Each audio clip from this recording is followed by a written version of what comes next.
Hello student, welcome to my another video. इस video में बात करेंगे हम क्वेश्चन नंबर सेकंड की। ठीक है, तो क्वेश्चन नंबर सेकंड में क्या करना है, right the coefficient of X square.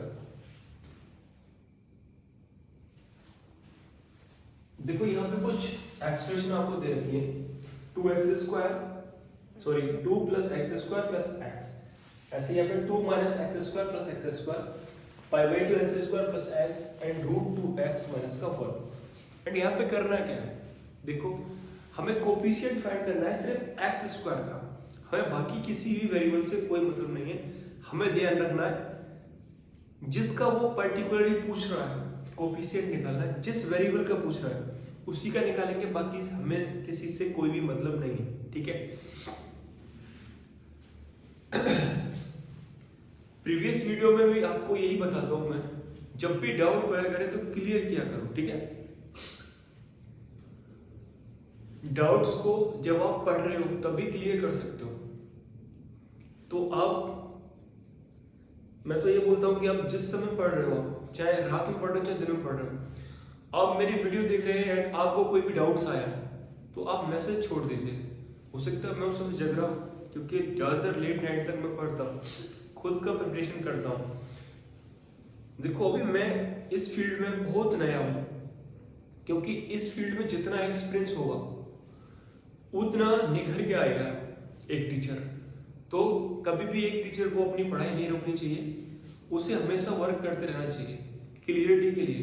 And जितना ज़्यादा एक्सपीरियंस होगा एंड वो एक्सपीरियंस जितना जेन्युइन होगा, ऐसा नहीं कि आपने सिर्फ बस टाइम पास किया है, ईयर बाई ईयर ऐसे ही बढ़ती गई है तुम्हारी उम्र एंड तुमने कोई भी चीज़ें नई नई सीखी हैं, तो उस एक्सपीरियंस का कोई भी फायदा नहीं है। ठीक है, लेकिन आपने हर साल कुछ सीखा है, उन्हीं बुक्स को ले पढ़ाया, लेकिन उनके बारे में डिटेल्ड नॉलेज बढ़ाते गए हो अपनी, तो आप एक बेस्ट टीचर ही बन के निकलोगे। ठीक है, लास्ट की 10 साल में।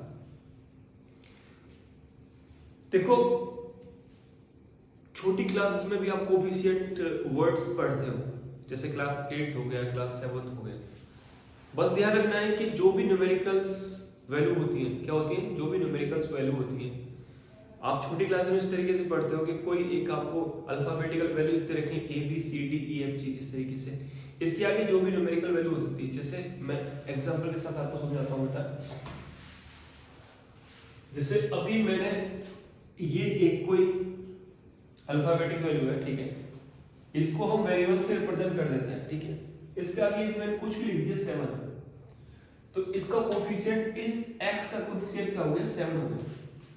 यदि सपोज करो यहाँ पे xy लिखा होता है एंड अब मैं आपसे पूछ रहा होता कि x का कोफिशिएंट क्या है, तो x के छोड़ को, मतलब x को छोड़ दे, बाकी जितनी वैल्यू बची है इस टर्म में वो सब कोफिशिएंट में काउंट होती, ना कि खाली सिर्फ 7। ध्यान रखना इस चीज को, फिर क्लियर कर रहा हूँ।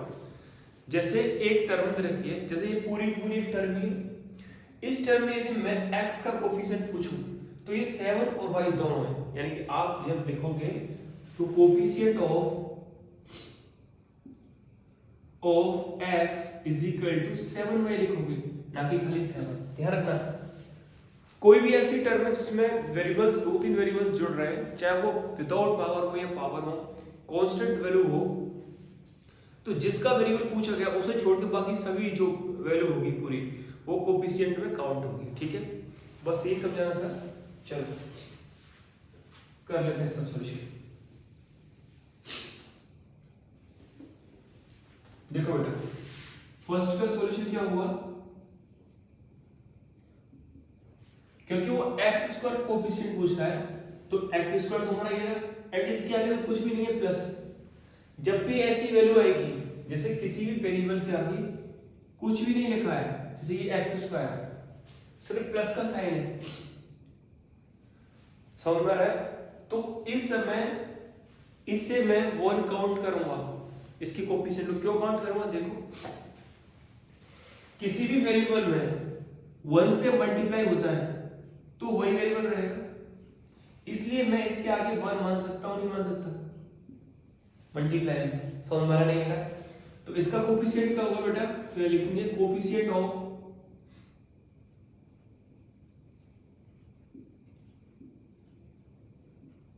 Of X square in 2 plus x square plus X is क्या हो जाएगा बेटा 1। सॉल्व हो रहा है। अभी यहीं पे प्लस की जगह पे माइनस वैल्यू होती, क्या होती नेगेटिव, तो यहाँ पे इसका जो कोफिशिएंट होता है वो क्या रहता है बेटा -1। क्या हो जाएगा -1। ठीक है, ध्यान रखना। सेकंड में वही चीज यूज होगी।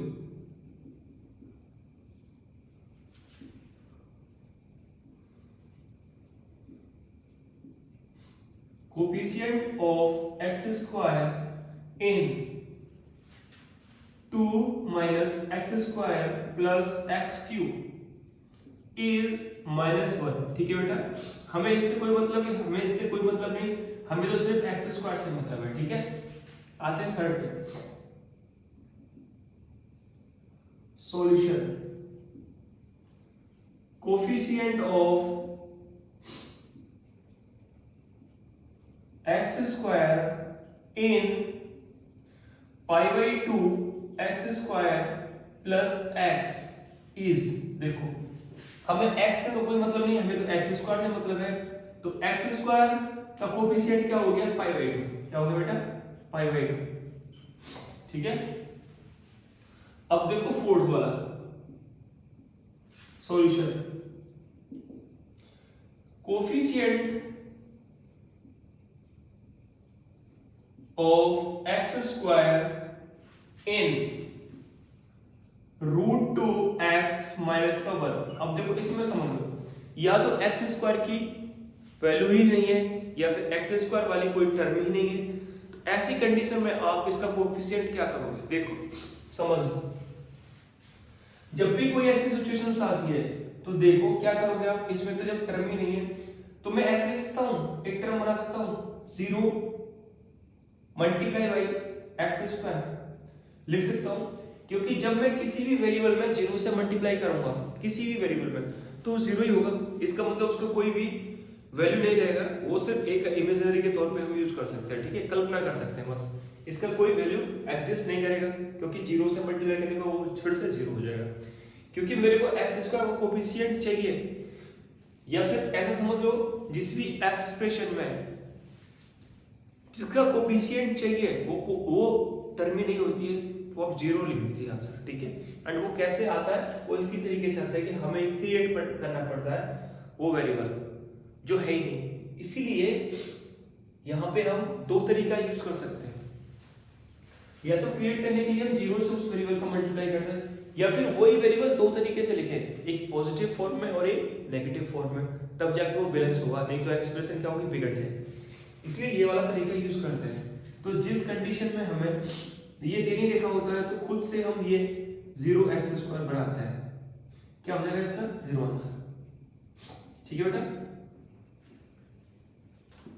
ठीक है, होप कर रहा हूं ये जो क्वेश्चन नंबर सेकंड था अच्छे से समझ में आ गया होगा कि कोफिशिएंट कैसे निकालते हैं किसी भी वेरिएबल का। ध्यान रखना, जैसे दो वेरिएबल मल्टीप्लाई की फॉर्म में इंक्लूड एक साथ है, तो जिसका वेरिएबल पूछेगा उसे छोड़ के वो वेरिएबल भी उस कांस्टेंट वैल्यू में यूज होगा। ध्यान रखना, कहीं आप ऐसा सोचो कि वेरिएबल को अलग कर दो, कांस्टेंट वैल्यू को सिर्फ कोफिशिएंट के तौर पे यूज करो। ठीक है ना, मैं नेक्स्ट वीडियो